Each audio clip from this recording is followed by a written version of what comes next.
Bom dia a todos.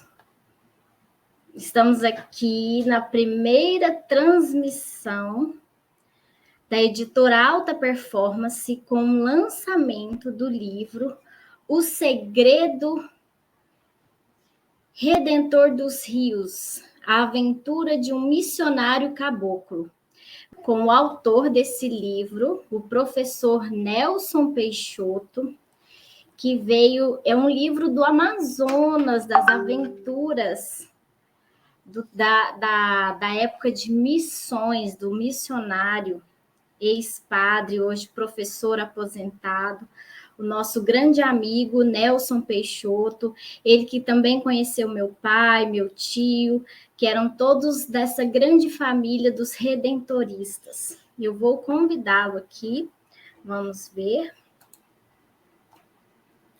Só um momento. Bom dia. Bom dia, Larissa, e a todos que estão nos ouvindo. Lamento esse contratempo aí para a gente começar essa entrevista, mas deu certo agora, e estamos felizes aqui com todos vocês. Ai, que bom, muito bom, professor, que bom que deu certo.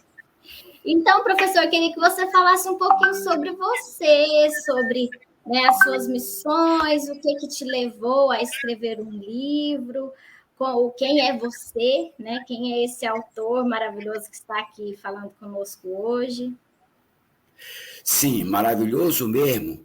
Foi a nossa vida em termos de missão, né? A missão é no Médio Rio Solimões, ou seja, de Manaus para as fronteiras. Então, é uma região que eu comecei trabalhando em 80 para 81. Passei 8 anos navegando em comunidades eclesiais de base, na tentativa de reunir o povo e assim anunciar o reino de Jesus, ou seja, a fraternidade, a justiça, uma vida melhor, uma vida de fraternidade, onde as pessoas pudessem viver e professar a fé também na vida deles. Então, eu chamo de aventura por quê? Porque eram 134 comunidades em 3 rios, e eu fazia viagens constantes de 30 dias dentro de um barco, certo? E em cada lugar era uma história, era o rosto humano de pessoas, de crianças, de idosos, de doentes, certo? Então, isso tudo me gastou um pouco da minha juventude com muita alegria. Eu trabalhei de maneira apaixonada nessas comunidades. Essa região chama-se região do município de Quari, fronteira com Quadajás e fronteira com Tefé. E eu passei assim, navegando com uma equipe pastoral, de uma forma integral, conduzindo gente para trabalhar a saúde, trabalhar a questão fundiária, a questão da pesca, a questão da educação. E eu era o gestor que coordenava essas ações todas numa perspectiva de fé e de vida humana mais feliz com seus direitos.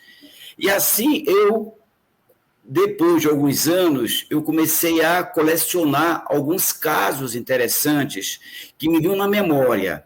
A pandemia ajudou a isso também, quer dizer, eu me concentrei e eu fui relatando, depois de quase 25 anos dessa experiência, estava tudo na minha memória afetiva, e eu consegui escrever essas aventuras que eu chamo de O Segredo Redentor dos Rios. Por quê? Porque naquela realidade, eu como ministro, presbítero, certo, de maneira bem despojada, sem aquela parafernália toda, certo, de que hoje até é muito comum, né, nas igrejas e catedrais, eu escolhi ser o missionário de beira de rio, onde, segundo a inspiração de Santo Afonso, a gente tem que priorizar, a gente tem que dar atenção a essas pessoas que, de uma certa maneira, são abandonadas também um pouco pelo Estado, pelo município, pelas distâncias, né? Há um fator amazônico de distâncias que ninguém compreende quando não se viajou nesses rios.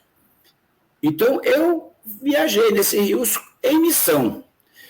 E a realidade também da fé daquele povo simples era uma inspiração para manter a minha vocação durante 8 anos. Depois de 8 anos, eu fui convidado, né, para eu ser um formador de novos missionários, porque eu também recebia, nas minhas viagens, estagiários que estavam escolhendo a vida missionária, para mostrar para eles que a vida missionária, segundo a minha experiência e convicção de ministro, era servidor das pessoas, nada de grandeza, mas e sim de disponibilidade total para...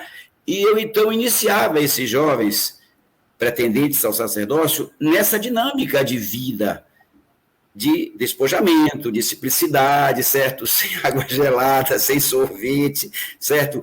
Padecendo um certo calor, o calor também do barco, mas também o calor humano das pessoas.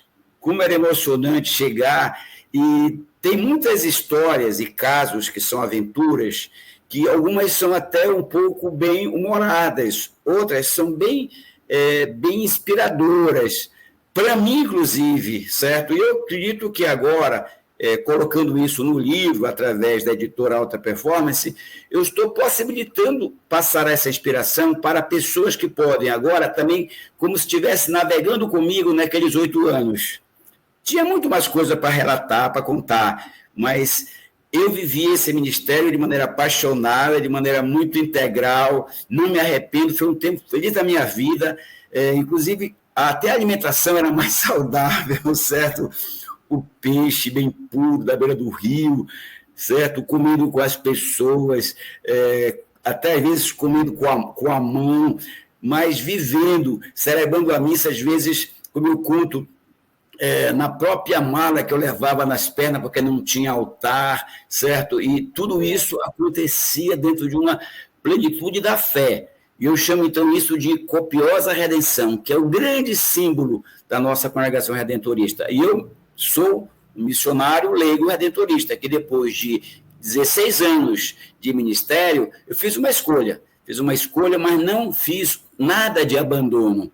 Continuei com a minha fé e eu me fundamentei no sacerdócio do batismo.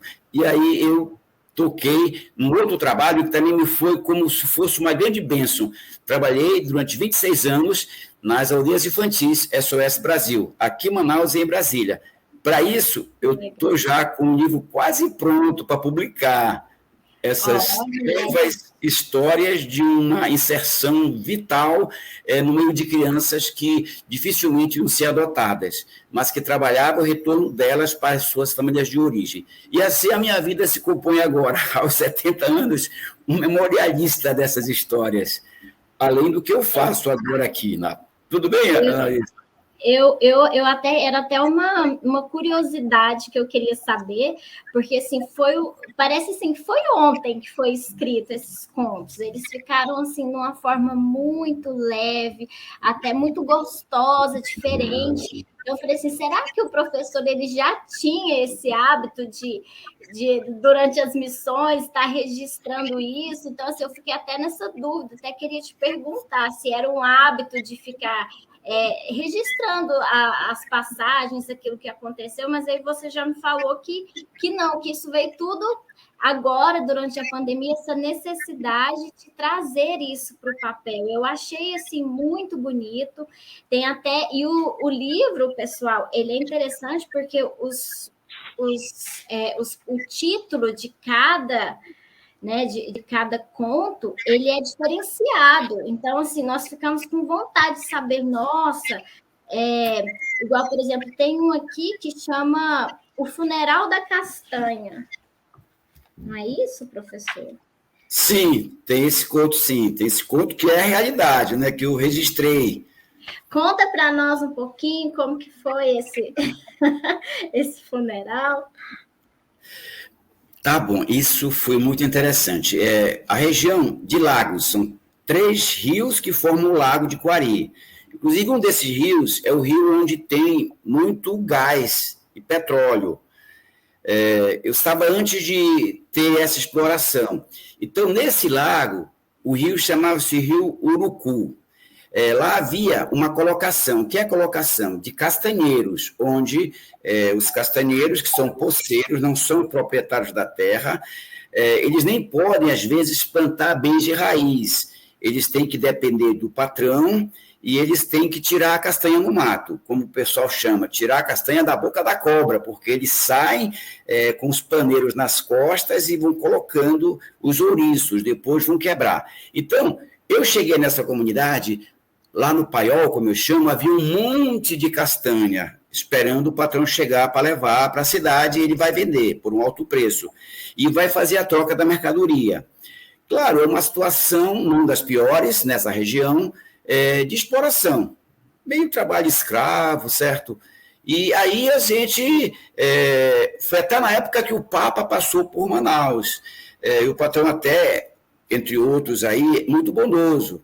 Trouxe para o pessoal um santinho do Papa, assinado, certo? Mas a religião exige um pouco mais isso, ou seja, seguir Jesus é muito mais do que ter essas imagens, né? É o evangelho, são as bem-aventuranças. E aí, a comunidade me contava um pouco a situação dramática que eles passavam.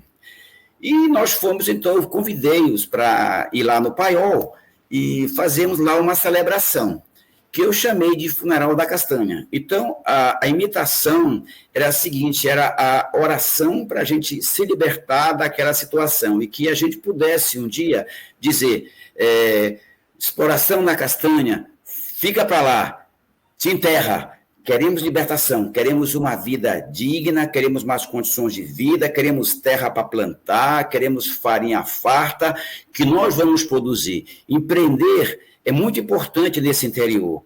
Plantar castanha, plantar banana, claro, se come, se vende, criar um porco, certo? Essas coisas nem sempre são fáceis, porque eles se colocam nesses lugares em temporadas de tirar castanha.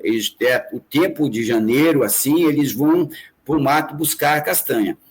E a gente resolveu fazer o Funeral da Castanha. Então, esse título mostra isso.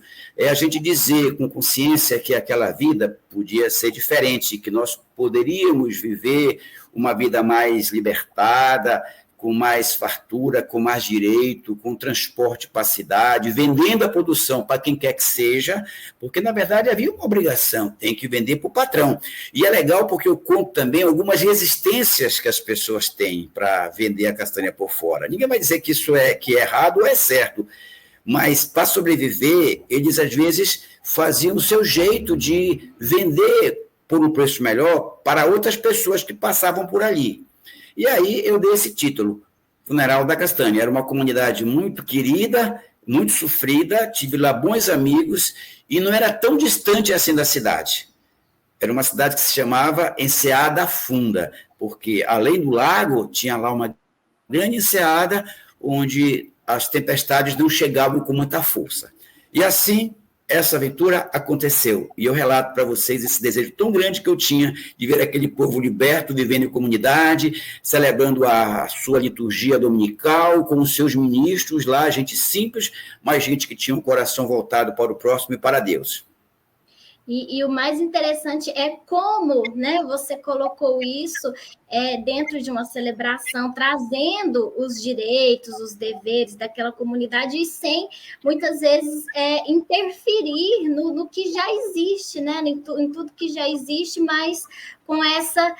vamos falar assim, é uma semente que é plantada no coração das pessoas, de libertação, de fé, de trazer tudo isso, e todos os seus contos, eles revelam essa necessidade de amor, de fé dessa comunidade ribeirinha que é tão sofrida, e nós não conhecemos, né, nós não vivemos essa realidade. Então, o que o livro vem trazer é muito essa experiência que muitas vezes a gente acha que não existe. E eu até estava lendo alguns contos, e o interessante desse livro, pessoal, é que você não precisa, você pode ler o conto que você achou interessante. Ele não é um livro que tem sequência.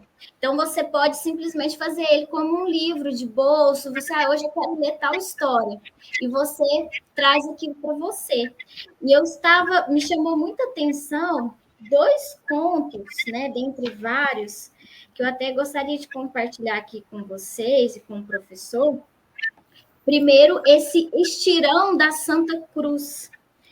que aí a gente fica pensando o que seria e tudo, aí o professor já começa falando que era o nome, né, de uma beirada do rio, do Amazonas, e o tanto que as pessoas, na sua simplicidade, elas esperam por um milagre, muitas vezes por alguém que venha, assim como Jesus veio, salvar, retirar aquela situação triste. Aí eu queria que você falasse também um pouquinho dessa experiência do estirão da Santa Cruz. Ok. Estirão, vamos dizer assim, né? Como é um rio muito tortuoso, o estirão é aquela parte do rio que vai em linha reta. E antes da curva tinha uma grande castanheira em forma de cruz, 2 grandes galhos. Então, se conhecia ali como uma comunidade do estirão da Santa Cruz. E nessa comunidade algo acontece muito interessante.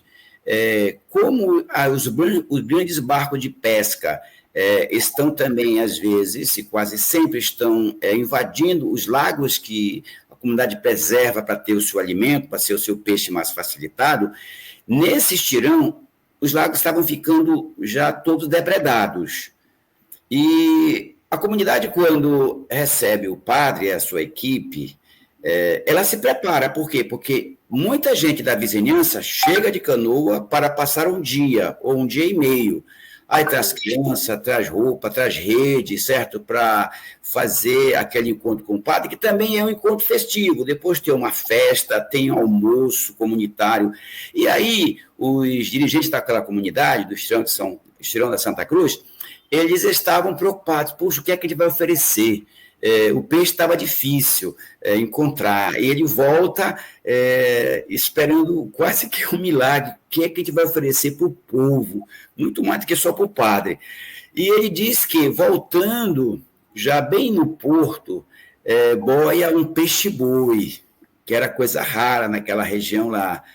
E ele consegue ainda jogar o arpão e pegar o peixe-boi e ter, então, no dia seguinte, muita carne para o pessoal compartilhar, para comer, para festejar, entendeu? Então, interessante que ele dizia assim, ele me falou assim, não, mas se esse padre for de fé, a gente não vai passar fome. E aí pode parecer, né, a bondade de Deus, não um milagre, nem meu poder, coisa nenhuma, mas a bondade de Deus de fazer aparecer, né, dentro da dinâmica da vida, né, dos rios, aparecer esse peixe-boi. Ele falou assim, se esse padre for de fé, a gente vai conseguir pegar alguma coisa. E aí eles pegaram o peixe-boi, tiveram um dia de fartura, uma celebração bonita e um agradecimento constante para Deus, que naquele lugar Deus não esqueceu o seu povo. É isso aí, Larissa, a história, tá? É exatamente isso, eu achei muito interessante, que ele fala assim, ó, se esse padre missionário for de verdade, Deus vai providenciar alguma surpresa. E, de fato, aconteceu. Então, assim, o que é a fé? É a certeza inabalável que as coisas vão dar certo. E que é o que nós estamos, que o ser humano, né, está sempre à procura de fé, que é essa certeza de que tudo vai dar certo. Então, esse livro, pessoal, olha, aconselho a todos e a todas a lerem. Essa foto do livro, como que se deu essa foto aqui da capa do livro, professor? Bom, eu colecionava algumas fotos, embora naquele tempo eu não fosse tão aficionado a fotos, eu até tentei, sabe? Mas não tinha muito tempo. E é bom que eu fale agora um pouco das memórias. A primeira viagem que eu fiz, em 80, em fevereiro, foi para o Lago de Quari, que são esses 3 lagos. Eu consegui registrar um diário de bordo.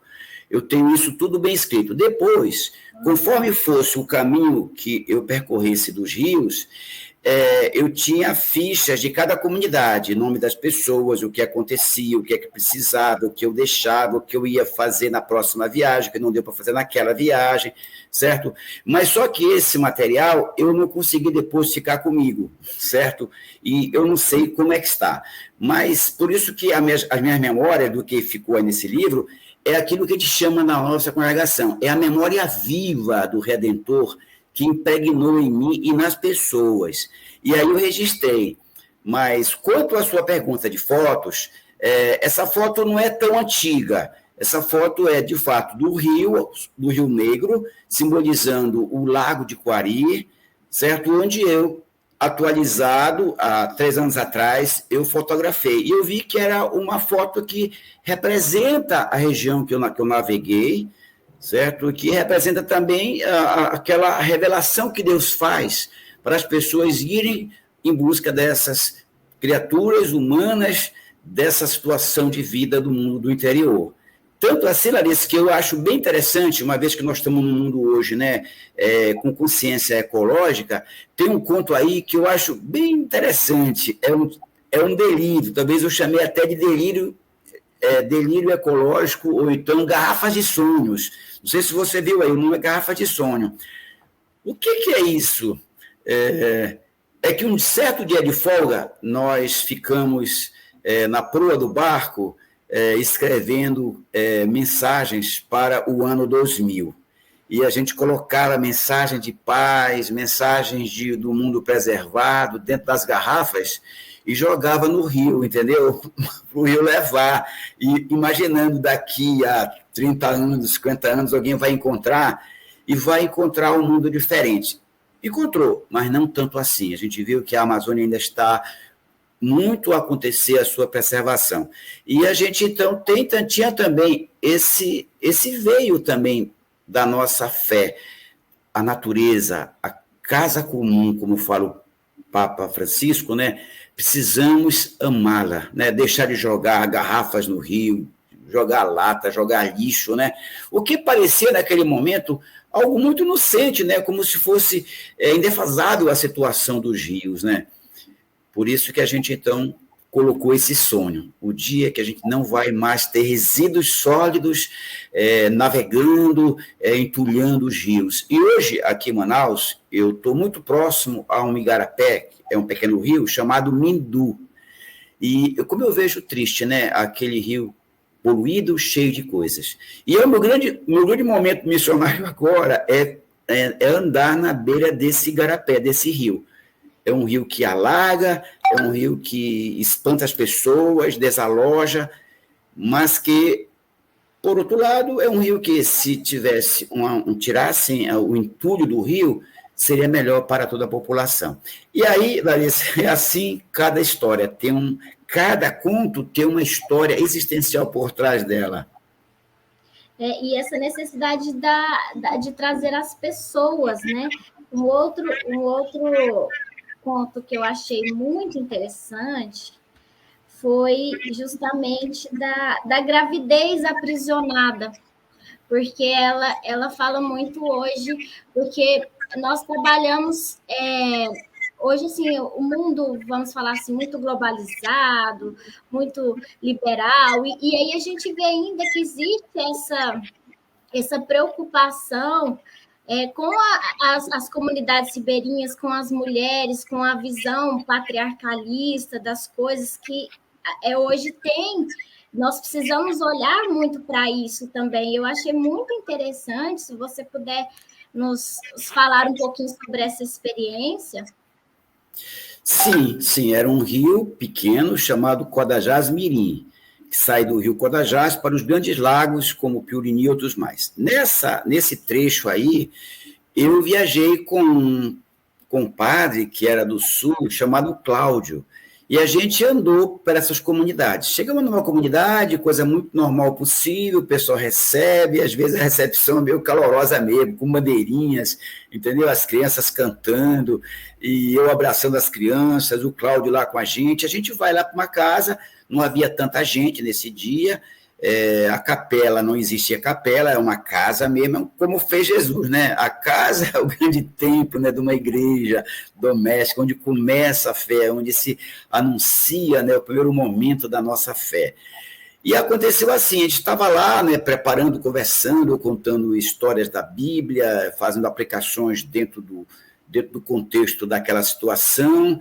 É uma situação bastante pobre, porque o rio alaga, certo? E as pessoas ficam. Interessante também que a gente descobre coisas impressionantes. Nesse lugar também, eu vi que tinha crianças fortes, sabe? E eu perguntava por que essa criança é forte. Eu descobri o seguinte: existe a banana verde, que hoje é a biomassa, que as pessoas cortavam e secavam em cima do zinco ou do alumínio. Depois trituravam e davam para as crianças tomar porque não tinha leite. E parece que as crianças ficavam fortes. Mas essas duas crianças não tiveram a felicidade de nascer. Por quê? Bom, não quero dizer que o pai era machão, certo? Mas essa moça escondeu a gravidez. E no dia exato que nós passamos nestas casas para celebrar, a gente escutava o barulho de latas ou de bacias no quarto vizinho, certo? E as mulheres entravam e saíam. E, no final de tudo, eu fiquei curioso. O que foi que houve? Aí, me disseram assim, não, nasceram duas crianças, apenas que morreram. Por quê? Porque a mãe, com medo de dizer da gravidez para a família, ela apertava a barriga durante muito tempo, e isso prejudicou as crianças. E bonito foi que a própria pessoa que era parteira, ela que batizou as crianças, ela batizou com o nome Cláudio e Nelson, que eram os nossos nomes. Eu rio, mas eu acho que é lamentável acontecer isso. Podia ser mais duas crianças que iam correr na beira do rio, que iam crescer felizes, certo? Talvez fossem, naquele momento, migrar para a cidade, que também tem seus problemas, e que pudesse estudar, como aconteceu com muitas pessoas que eu batizei, depois de algum tempo, por falta de escola, né, também a consciência de que é necessário se educar e não só conseguir e levar a vida tal qual a penúria daquele momento continuar pelas gerações futuras, mas buscar um pouco outras iniciativas de empoderamento da pessoa, né, de estudo, de educação, de trabalho. Realmente, na Amazônia, ser agricultor familiar ainda é muito difícil pelo interior, porque é como se fosse a condição possível. Por isso que eles acham que é um trabalho um pouco indigno, um trabalho bastante difícil, porque as condições, né, não dá para vender bem a produção.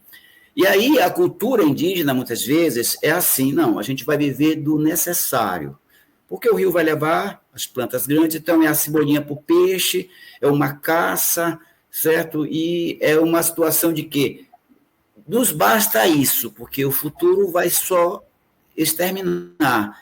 Mas isso não é suficiente. A esperança tem que fazer esse povo a migrar para uma terra mais alta, e embora a terra alta esteja na mão dos grandes proprietários, que inclusive não só são proprietários reais, mas são aqueles que dizem que são donos da terra. Eu tenho um capítulo aí que eu falo sobre violências e resistências, que é uma história um pouco dramática da situação. Então é isso. A gente fez esse caso e eu achei que merecia um registro desse caso de uma criança. Como também tem outro registro aí, que eu falo o cemitério dos anjos, né?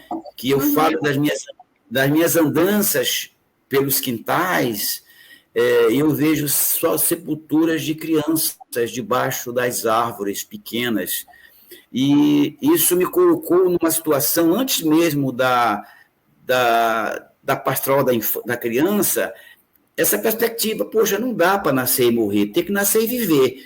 E eu comecei uma pesquisa na região do índice de mortalidade infantil. Claro que mudou bastante isso, o SUS melhorou a situação, e hoje a gente pode imaginar que os cemitérios não podem ser mais clandestinos, tem que registrar, bom, dentro do possível e das distâncias. Certo, Larissa? E só para finalizar, professor, qual que é assim, a mensagem que você gostaria de deixar com esses relatos, com esses contos, com esse livro, que nos traz também um pouco, além da vivência, também da consciência? Qual é a mensagem dessa sua missão como padre durante 8 anos, fazendo essas visitas? O que isso trouxe para você e o que você gostaria de passar para, né, para os seus leitores com esse livro? Veja, eu tinha uma intenção muito grande. O livro é direcionado para o despertar da nossa vocação de padre como cristão e como ordenado. Que esta nossa vocação cristã não se acomode no grande templo, no nosso conforto, mas que nos faça olhar também para aqueles que estão mais distantes, mais abandonados, certo? Que os próximos missionários tenham essa vontade de realmente andar nos lugares mais distantes, que podem ser também lugares distantes das periferias das cidades, certo? Onde realmente não tem quase condições da comunidade ter o anúncio de Jesus, a alegria da salvação, o aconchego da fraternidade. Então, que tanto na cidade como no interior, tanto os cristãos, leigos missionários, como qualquer cristão, através dos seus gestos de doação, gesto de acolhimento das pessoas, quer seja os moradores de rua, quer seja os indígenas destribalizados que andam pela cidade, quer seja os alcoólatras que estão dependentes, vivendo nas praças, que a gente possa ter um olhar para essas pessoas, certo? Que a gente não pode ficar satisfeito com uma fé acomodada do templo. Que o templo vivo do Espírito Santo é cada ser humano. Sem julgamentos, porque é isso, porque é aquilo, mas por quê? Porque nele e naquela pessoa reside o Espírito, porque Jesus disse, o que fizeres a um desses, a mim estás fazendo. Então, encontrar a Deus, acessar a Deus, é possível através da fraternidade. Então, esse livro contém esse conteúdo. Claro, é literatura, é muita poesia, é realidade, é evangelho e é missão. O testemunho que eu dou na minha precariedade humana, mas que, pela graça de Deus, fez possível passar 8 anos nessa realidade de Rios e outros anos aqui por Manaus e outras cidades. Tudo bem? Eu queria agora, professor, antes de nós finalizarmos, só ler 2 trechinhos aqui que eu fiquei, que me chamaram muito a atenção e que me comoveram, tá, da sua obra, onde você fala sobre essa parte do que é a redenção, tá? Então, aqui, ó, só tu, Pai, sabes o bem que aconteceu mediante pobres ações missionárias, o ímpeto aventureiro e apaixonante pela beleza da natureza tão diversa. Sabias dos problemas sociais, das dores, histórias e do desejo de libertação e de construção cooperativa a partir do evangelho e da amizade. Creio que fui presença redentora no sentido de escutar, dar carinho, elogiar, confiar nas pessoas, valorizar, curar, organizar a vida comunitária em ministérios eclesiais. Com ele, abundante é a redenção. Nelson José Castro Peixoto. Muito obrigado, foi assim maravilhoso esse bate-papo, essa entrevista. Fiquei muito feliz, muito agradecida. Esse livro realmente é um livro que nos traz inspiração, nos traz carinho, nos traz essa visão alternativa de mundo que não está somente como o senhor mesmo falou, dentro do nosso conforto, mas é a fé mais ampla. Então, coloco à disposição de todos vocês que queiram adquirir o exemplar, falar com o professor, pode falar comigo também, pela editora Alta Performance, e agradecer essa presença maravilhosa, esse bate-papo. Muito obrigada, professor. Eu agradeço muitíssimo e lembro um pouco as 2 flores que sempre me acompanharam. Eu era um amante de orquídeas e eu tenho alguns fatos aí sobre as orquídeas que me encantavam. Mesmo durante a celebração, eu olhava assim na mangueira, olha aquela orquídea, e o pessoal me presenteava. E hoje também eu estou trabalhando muito com girassóis. Girassóis que, para mim, é o símbolo de uma inserção de trabalho na educação infantil. Então, assim, eu me despeço agradecendo e dando para vocês uma orquídea virtual e um girassol, que a gente possa olhar para as pessoas e olhar e deixar que o sol que vem nos visitar, que é Jesus, abunde de luz os nossos corações e as nossas famílias. Feliz Natal para você, Larissa, para todos os nossos ouvintes dessa live, tudo bem? Muito obrigada, professor. Tudo de bom. E até os próximos livros. Esperamos novas histórias. Sim, pode contar. Um abraço. Abraço também a todos. Tchau.